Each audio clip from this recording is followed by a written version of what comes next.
안녕하세요. 공부하는 엄마 아빠 공빠TV입니다. 오늘은 알뜰 실버타운 소득 기준에 대해서 알아보겠습니다. 고령자 복지주택에 신청하기 위한 신청 자격 중에서 소득 기준을 맞추셔야 합니다. 오늘 영상을 끝까지 지켜보시면 나의 소득이 어느 정도일 때 알뜰 실버타운 고령자 복지주택을 신청하고 입주할 수 있는지 아시게 되실 겁니다. 끝까지 함께 해주세요. 알뜰 실버타운은 정부가 만들고 있는 고령자 복지주택, 공공실버주택을 말합니다. 어르신들은 좋은 아파트에 사시고요. 그 아파트 1, 2층이 노인복지관으로 만들어집니다. 아파트는 어르신들의 편의와 안전을 위해서 설계하고 잘 짓고 있고요. 복지관은 어르신들의 건강을 위한 물리치료실, 운동실, 간호사실이 있고 생활 지원을 위해서 가장 중요한 식당과 사우나, 카페가 만들어집니다. 문화활동 지원을 위해서 텃밭, 영화관, 교양광자실을 갖추고 복지 서비스를 제공하는 것입니다. 즉, 한 장소에서 주거와 복지 서비스를 함께 제공하는 아주 좋은 복지주택입니다. 오늘의 이야기는 1인 월소득 기준이 얼마인지, 2인 월소득 기준이 얼마인지 오늘 영상이 끝나시면 이 두 가지는 꼭 기억하셔야 됩니다. 월소득에 들어가는 소득의 종류가 어떤 것이 있는지 알아보겠습니다. 소득 산정 지침을 한번 확인해 보겠습니다. 소득과 자산 보유 기준 중에서 소득 기준을 알아보겠습니다. 신분별로 두 가지 기준으로 나뉩니다. 국가 유공자 등에 해당되는 기준이 있고요. 일반인들의 기준이 있습니다. 저희 어르신들 대부분은 일반인 기준으로 보시면 될 것 같고요. 국가 유공자들은 조금 더 우대를 합니다. 그래서 국가 유공자 등은 70%까지도 입주가 가능합니다. 그런데 1인의 경우에는 20% 추가해 줍니다. 그래서 70% 기준이 90% 들고요. 2인의 경우에는 10%가 추가해서 80%까지 소득이 높아도 입주가 가능합니다. 어르신들이 해당하는 일반 입주자 기준으로는 원래는 50% 이하가 기준인데 혼자인 경우에는 20% 추가해서 70%까지 가능하고요. 2인인 경우에는 60%까지 가능합니다. 70%, 50% 헷갈리죠? 그냥 금액을 딱 기억하시면 됩니다. 일반 입주자의 경우에는 2021년 올해 기준으로 해서 70%까지 인정을 해주는데 그 금액이 209만 4천 원입니다. 정확하게 209만 4,142원 이하인 경우에 신청 자격이 됩니다. 국가 유공자의 경우에는 90%까지 가능하다고 했죠. 1인 가구의 경우에 269만 2,468원입니다. 국가 유공자에 해당되시는 분들은 아마도 좋은 주택에 들어가셨을 확률이 굉장히 높고요. 다른 영구임대주택뿐만 아니라 고령자 복지주택, 알뜰 실버타운에도 굉장히 유리합니다. 그렇기 때문에 제가 따로 자세하게 설명을 드리지 않을 예정이고요. 저는 대부분의 어르신들이 해당하는 일반 입주자 기준으로만 더 설명을 드리겠습니다. 그래서 어르신들이 1인 가구인 경우에는 소득이 209만 원 이하이면 신청 자격을 갖추게 됩니다.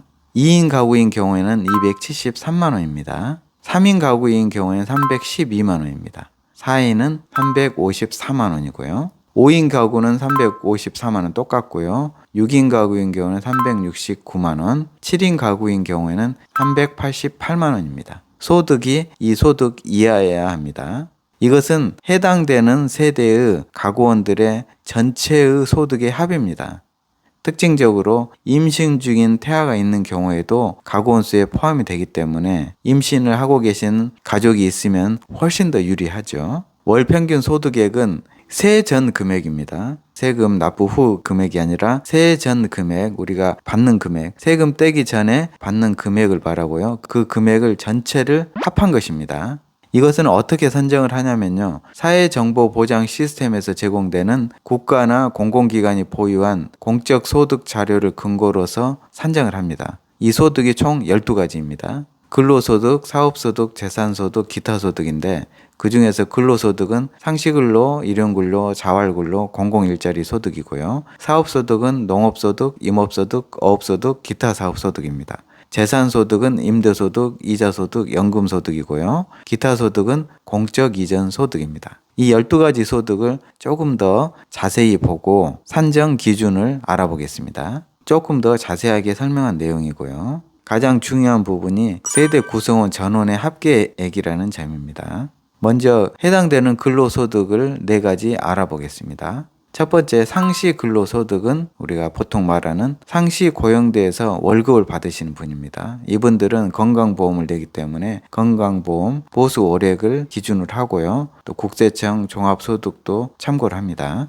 일용근로소득은 3개월 미만으로 고용대에서 일을 하시는 분들이 해당되고요. 국세청 일용근로소득 지급 명세서를 확인을 합니다. 자활근로소득은 자활근로, 자활공공근로 등 소득을 말하는데 자활근로자 근로내역이 있습니다. 이 내역을 근거로 해서 소득을 산정합니다.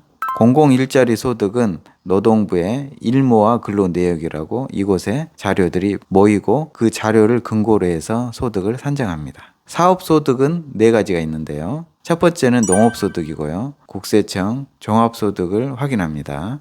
임업소득도 국세청 종합소득을 확인을 하고요. 어업소득도 국세청의 사업소득을 확인합니다. 기타 사업소득은 농업, 임업, 어업 이외에 나머지 모든 사업에서 얻는 소득을 말합니다. 이것도 국세청 종합소득을 확인하고요. 다음은 재산소득 3가지를 알아보겠습니다. 임대소득, 이자소득, 연금소득 3가지입니다. 임대소득은 부동산 등에서 대여로 발생한 소득이고요. 국세청 종합소득을 확인합니다. 이자소득은 우리가 가지고 있는 예금이나 주식, 채권 등의 이자와 배당 등에서 발생한 소득이고요. 이것도 국세청 종합소득으로 확인할 수 있습니다. 연금소득은 민간연금보험이나 연금저축에서 발생하는 소득입니다. 이것은 국세청에서 다 확인을 할 수 있습니다. 이 연금소득은 민간연금이고요. 기타 소득에 있는 공적 이전 소득이 국민연금을 비롯한 공적인 연금입니다. 다시 정리하면 산정소득은 12가지인데요. 근로소득으로 4개, 상시, 일용, 자활, 공공일자리 소득이고요. 사업소득으로 4개, 농업, 임업, 어업소득, 기타 사업소득이 있고요. 재산소득으로 3개, 임대소득, 이자소득, 연금소득이 있고요. 기타 소득으로 1개, 공적 이전 소득이 있습니다. 이 12가지 소득을 정부에서 전부 다 파악을 할 수 있고요. 그 파악한 소득을 전부 합산을 합니다.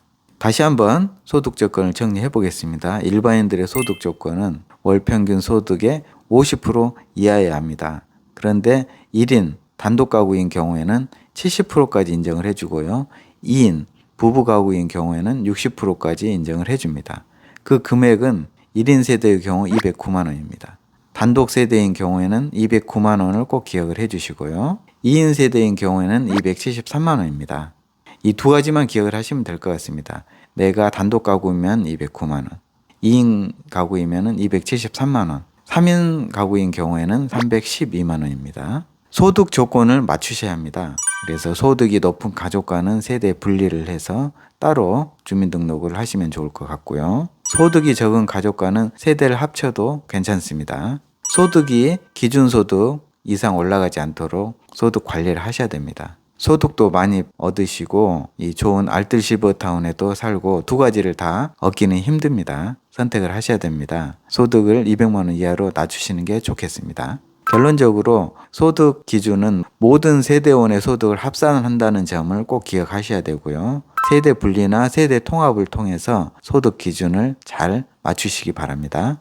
항상 기준소득 이하로 내 소득을 관리하셔야 됩니다. 1인 가구의 경우에는 이해하기 쉽게 200만 원으로 생각을 하시고요. 부부 2인 가구의 경우에는 270만 원으로 생각을 하시면 됩니다. 이 외에 저희가 알뜰 실버타운에 관련된 다른 영상들은 지역별로 정리를 하고 있고요. 연도별로 정리를 하고 있습니다. 파트별로 정리를 하고 있으니 이 내용들을 꼭 숙지를 하시면 좋을 것 같고요. 긴 영상 함께 해주셔서 감사드립니다. 알뜰 실버타운 관련해서 계속된 정보를 얻기 위해서 꼭 구독해 주시고요. 알람, 공유, 좋아요 많이 부탁드립니다. 공파TV 시청자 여러분 복 많이 받으세요.